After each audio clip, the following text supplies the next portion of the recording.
there we are, we're in.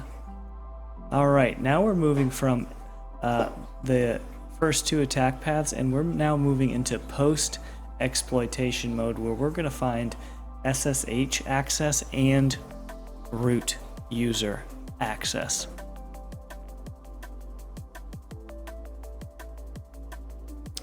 The way that we're going to do that is, first we're going to turn off the interceptor so that we can navigate without having to continually forward these requests. Alright, so we've got one unread notification. This is what's called an IDOR. See that ID equals 5 at the end? We can manipulate that because it's insecure. We can manipulate that to find other messages posted here on this particular platform. And won't you look at that? An administrator has sent a password to Tim. Come on, Tim, quit forgetting your password. Well, we're going to take that and we're going to use that to exploit the SSH function of this environment. So there's our found credentials. We've got to take good notes. In our found credentials, we've got Tim and his password that we know from the message is an SSH password. So now we're going to go back to our terminal, and we are going to SSH at Silverplatter, Tim at silverplatter.thm. And this is going to return this thing, this message, because I've already completed this, and for whatever reason we need to go to a specific directory, delete some information, and then try again, or this remote host identification has changed message keeps popping up. So if you've done this room before and you can't get past this, just follow the path in the message. There's the file that needs to be altered. Just delete everything, save it. And now we try again. SSH, Tim at silverplatter.thm. Yes, we want to continue connecting. Here's the password, Control-Shift-V. And we're in, baby. Now we have SSH access. Remote access into the environment. Bingo. There we be.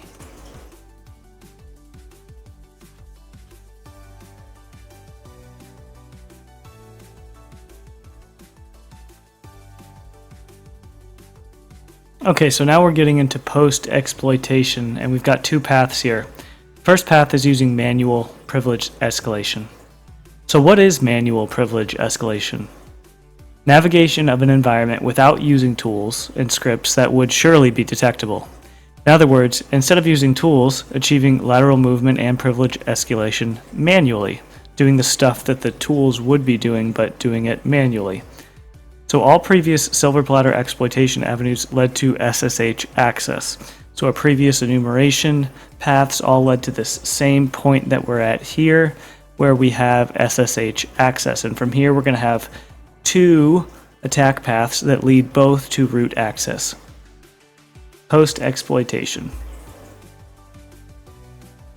So there's a lot of manual things that you can do here, but not all of them will give you the gold. So, because I'm just showing you the most direct path, you're going to see only the things that are on the actual attack path. And not who am I, but ID. ID was the start. So here, while we're in the SSH terminal, we type in ID, and we find this juicy group that Tim is part of, ADM, which stands for admin. That's going to be helpful. We are basically admin at this point. This gets us that one step closer to root. That is definitely privilege escalation. ls-la, we do some exploring here. And we find our flag, user.txt. That's the first flag. So cat user.txt provides the flag itself. Copy that, drop it into your TryHackMe room.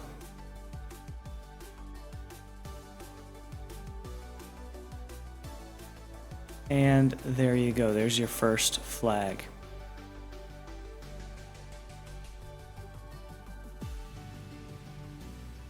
So here you're going to see me fumble around the directory a bit looking for the log files where we might find a password. I'm changing directory to the home directory, and now I'm checking out what's in the home directory.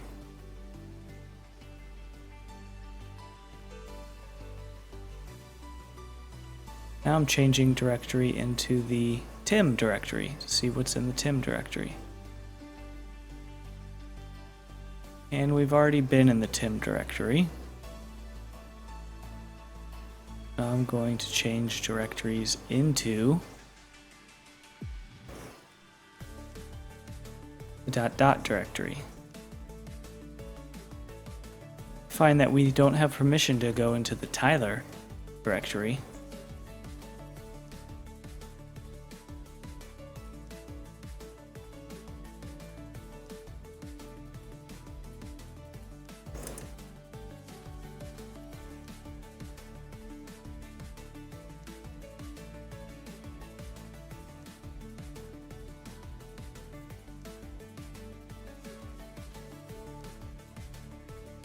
So from the home directory, we're going to try the .. directory again. Find ourselves back where we started. Oh, not back where we started. Here is where we want to be. We're looking for the opt and the var directories. We'll look through the opt directory and find there isn't anything of interest there. And anything of interest we don't have access to. cd opt.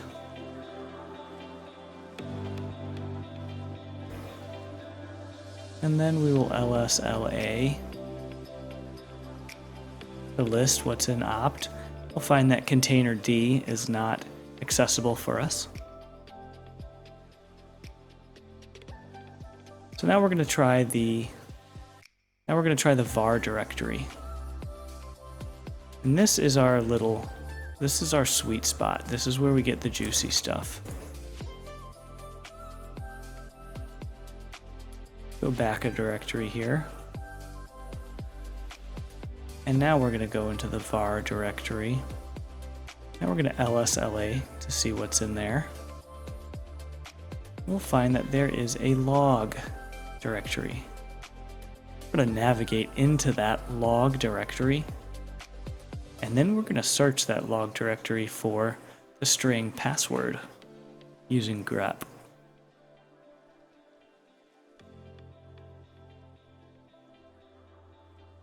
That's that sweet spot there. All right, so let's cd to log.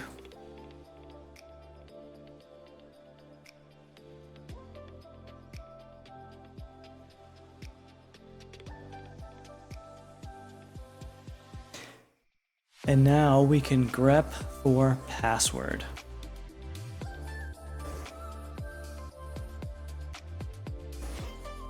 So grep-i is for case insensitive, and -r is for recursive mode, saying dig into each directory found in the log file until you get to the end, looking for the string password.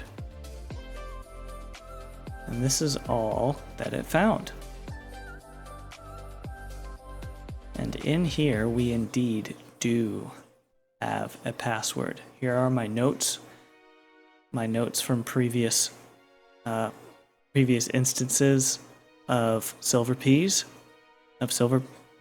and we see the password right there, _ZD and so forth. You see me there copying and pasting the password without the last /. That'll give us a little bit of a hiccup here in a moment, but before you know it, I sort out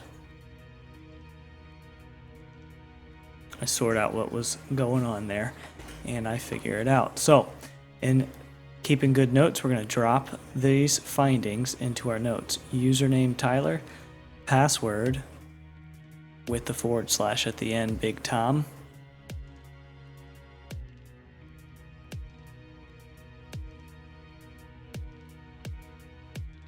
Notion is so powerful. Brings us right back to where we were before. At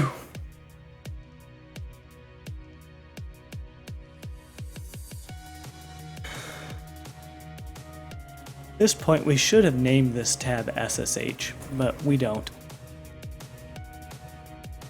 So SU is for switch user when you're in SSH. We switch user to the Tyler user.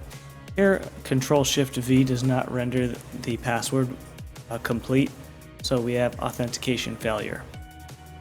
There's one attempt, and I'm thinking to myself, how could I mess that up? And then I go back to my notes and copy and paste the password, which was copied incorrectly to begin with, so we have another authentication failure.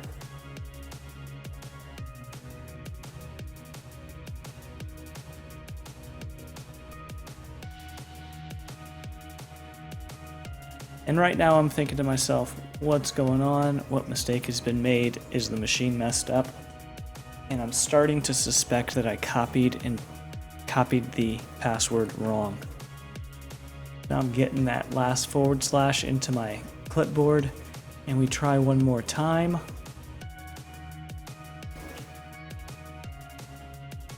Control-Shift-V.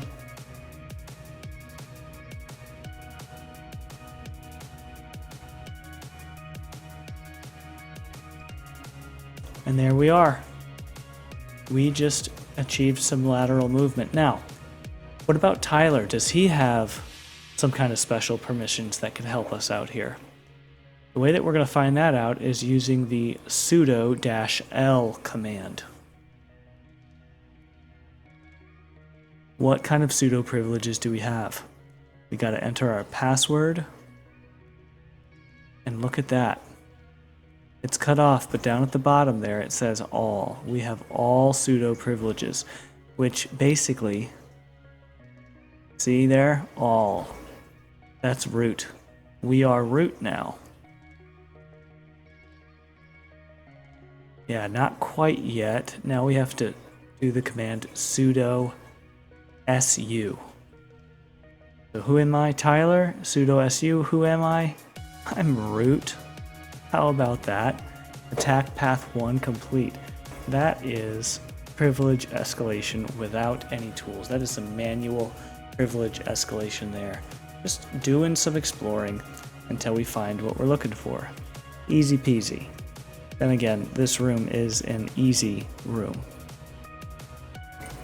So now let's start the whole process again, and let's use LinPeas, the tool LinPeas.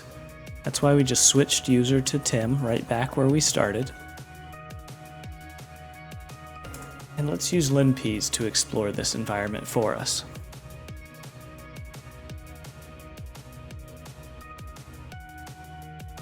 Again, this tab in our terminal should now be called SSH, but I have not named it that yet. So we're going to have 2 terminal tabs. I'm going to change the color for fun.